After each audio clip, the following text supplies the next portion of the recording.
நிறைய பேர் வந்து இன்ஜினியரிங் வந்து கட் ஆஃப் எப்படி கால்குலேட் பண்ணுறதுன்னு கேட்டிருந்தீங்க. டிஎன்இஏ கவுன்சிலிங்க்கான கட் ஆஃப்.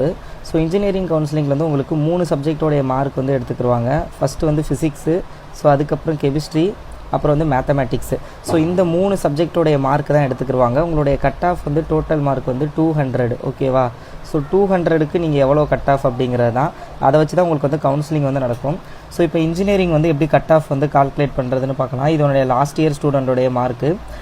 ஃபஸ்ட்டு வந்து நான் மேத்தமேட்டிக்ஸு. ஓகேவா, ஒரு நிமிஷம்.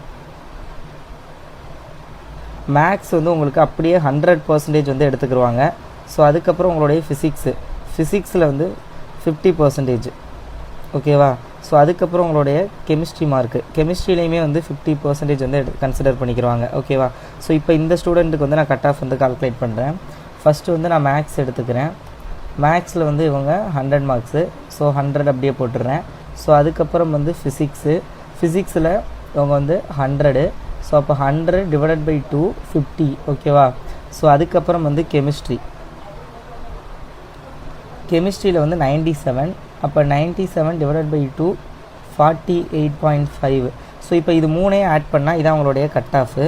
100 + 50 + 48.5 ஆட் பண்ணோம் அப்படின்னா உங்களுக்கு 200க்கு 150 198.5.